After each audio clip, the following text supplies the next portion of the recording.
Мартин Стоянов. Кабов. Отново Атанас Кабов. Много пъти сме виждали от Атанас Кабов самочувствието да играе сам. Отново той. Септември София движи добре притежанието. Сравнително бързо топката премина от ляво надясно. Сега центрирана намеса Славко Матич.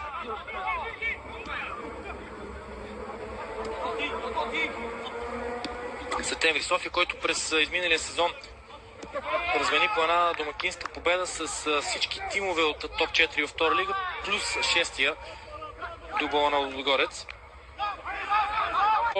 Тогава загуба с 0-1 може да не бъде възприемана фатално, но в сблъсък срещу един от новаците.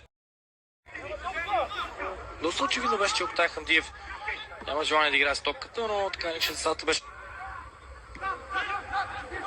опит за контрапреса от Септември София, която не даде резултат в третината на съперника, като директно отнемане на топката, но изритването и помогна на Септември София да я вземе. Има ли засада на Симеон Александров? Прекрасен шанс за Септември София. За сега това е 2-0.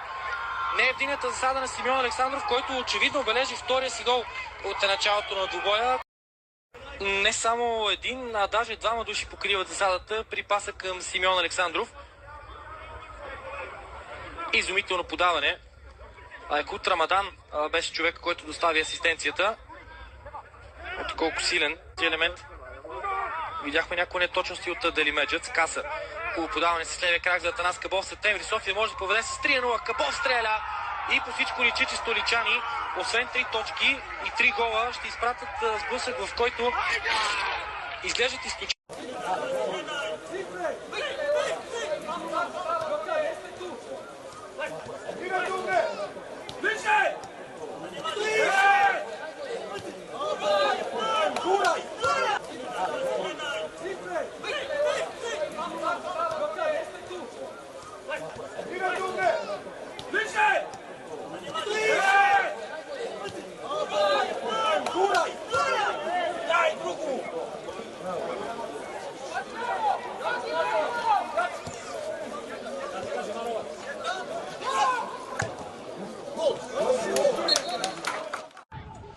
На Септември София срещу Лудогорец беше първият шампионатен без гол за тима от 17 участия насам. 17 мача, в които Септември София подред вкарва гол.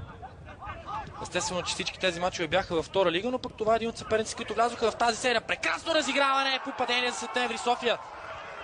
Няма да има два поредни мача, в които столичани да не се разпишат, и Симеон Александров е човека, който вкарва първия гол за Септември София при завръщането в FBET лига. Това е състав, който кара още един сезон в последното десетилетие в елита.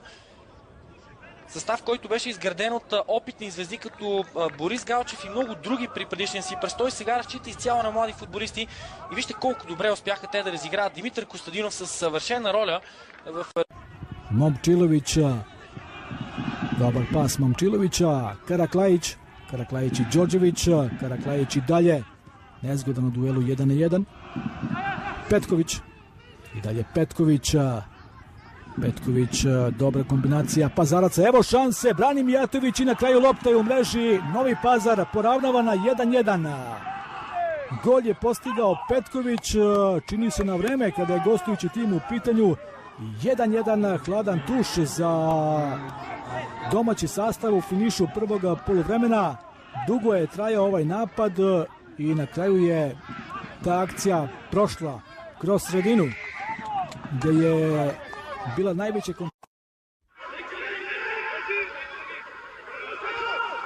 Иванов. Двойно подаване с Тилев. Христо Иванов търси пространство за удар или пас към Делев, който стреля с левия крак и намалява резултата. Имаше сякаш и рикошет, който заблуди, подведе Серджио Бат. Но, както и в случая с Жордан и Коко, трябва да кажем какво значение, след като топката е вътре.